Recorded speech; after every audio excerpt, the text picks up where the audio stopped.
तर आत्ता आपण आहोत सध्याला पंचवटीला आणि पंचवटीचं जे काही एक महापूर म्हणता येईल अगदी 2 ते 3 दिवसापूर्वी आपण अनुभवत होतो. आता मात्र तो पाऊस कमी झालेला आहे.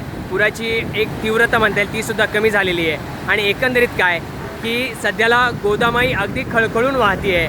अगदी तिचा पुढचा प्रवास सुरू झालेला आहे. पण एक मात्र नक्की आहे की या पुरामुळे या पाण्यामुळे अनेक गावं अनेक पुढची जी काही शेतकरी आहे त्यांची तहान भागली जाणार आहे. आणि महत्त्वाचं म्हणजे बघा हा आपला मारुती राया आणि अगदी हे वाहणारं पाणी आणि सध्याला अगदी भाविकसुद्धा इथे बऱ्यापैकी येत आहेत. अगदी त्यांचं स्नान सुरू आहे. आणि अजून एक वैशिष्ट्य तुम्हाला सांगायला हरकत नाही, इथे महानगरपालिकेची गाडी काय करते की सातत्याने स्वच्छता करते. तर ते तुम्हाला दिसून येऊ शकते की ती स्वच्छता सुरू आहे. अगदी ज्या जलपर्णी होत्या कचरा होता ते सगळं ते काढण्याचा प्रयत्न करतायत. आणि हा बघा आपला मारुती राय खंबीरपणे आणि ज्या पद्धतीने उभा आहे तर खरंच कौतुकास्पद आहे. आणि हे पाणी बघा गेले 3-4 दिवस मी सातत्याने दररोज हे व्हिडिओ टाकत होतो. आज 28 तारीख या तारखेला मात्र पुराची जी तीव्रता आहे ती कमी झालेली आहे. पण एवढं आहे की सगळ्यांनी काळजी घ्या. हा जो काही पूल आहे म्हणजे हा ब्रिज जो आहे तो सुद्धा पाण्यामध्ये आहे. त्यामुळे इथून तिकडे पलीकडे जाता येणार नाही.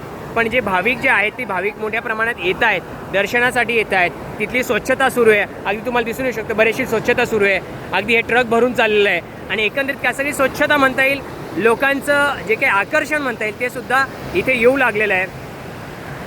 आता आपण नारोशंकर मंदिर जे आहे त्या नारोशंकर मंदिराकडे बघू शकतोय. खरं तरी इथे ज्यावेळेस मागच्या वेळेस आलो होतो त्यावेळेस अगदी मी जिथे उभा आहे त्या ठिकाणी पाणी म्हणजे कदाचित माझ्या डोक्याच्या वरती असेल इतकं पाण्याचा प्रकार होता. आणि तिथे जो एक झाड दिसतोय त्या झाडाच्या तिथून मी पलीकडे एक उंच असा ओटा होता त्या ओट्यावरून व्हिडिओ करत होतो. सध्याला आपण नारोशंकर मंदिराकडे चाललेलो आहेत. अगदी नारोशंकर मंदिराचे बरेचसे पायऱ्या किंवा अगदी ते पाणी आतमध्ये गेलेलं होतं. आत्ता किमान ही जी पाण्याची पातळी आहे किंवा पावसाचा जो काही किंवा माफ करा जे काही ह्या पुराचा जो काही तीव्रता आहे ती कमी झालेली आहे. आणि अजून एक तुम्हाला वैशिष्ट्य सांगायला हरकत नाही की मी काय म्हणतो बघा ज्यावेळेस तो आपल्याला दुतोंडे मारुती तिथे एक दिसतोय आणि इथे सुद्धा तुम्हाला दिसून येऊ शकते इथे एक छोटा दुतोंडे मारुती आपल्याला दिसून येतोय की याही ते सेमच आहे. आणि ते एक प्राचीन असं रामाचं मंदिर तुम्हाला इथे दिसून येईल. तर हे आहे आपलं नारोशंकरचं मंदिर जिथे जे पाण्याची पातळी जी म्हणता येईल अगदी हे पुराचं जे पाणी ते अगदी आतमध्ये गेलेलं होतं, मंदिरामध्ये गेलेलं होतं. आणि एक वेळ अशी ठरवली जायची की नारोशंकराचं जे मंदिराची जी बाहेरची वरची जी घंटा दिसत असेल सध्याला ती झाकून ठेवलेली आहे. बांधकाम सुरू होतं, त्याचं कलरिंग सुरू होतं. आणि ज्यावेळेस तिथे पाणी लागलं जायचं त्यावेळेस खऱ्या अर्थी महापूर आलाय असं गृहीत धरलं जायचं. परंतु एक आहे की गेल्या अनेक वर्षांपासून एक रूढ झालं आहे की आपलं जो काही दुतोंडे मारुती आहे त्या दुतोंडे मारुतीच्या कुठपर्यंत पाणी आलं आहे त्यावरनं आपल्या लक्षात येऊ शकतं की सध्याला नाशिकमध्ये किती पाणी असू शकतं. एकंदरीत काय हा सगळा भाग पाण्याखाली होता. आता तुम्हाला तो कठडा दिसत असेल त्या कठड्याच्या वरती जे झाड आहे त्या झाडाच्या तिथून आम्ही व्हिडिओ करत होतो तिथपर्यंत पाणी आलेलं होतं. पण एकंदरीत काय हा पाण्याचा किंवा पुराचा जो काही प्रवाह होता तो आता ओसरला आहे. आता सध्याला अगदी लोकांची जी काही रीग आहे ती मोठ्या प्रमाणात वाढत चाललेली आहे. आणि याच गोष्टीविषयी म्हणजे खरं तर त्या दिवशी इथे येता येत नव्हतं पण आत्ता सध्याला आपल्याला हा सगळा भाग मोकळा झालेला दिसून येतोय. हा जो काही पूल आहे तो पूलसुद्धा पाण्याखाली होता.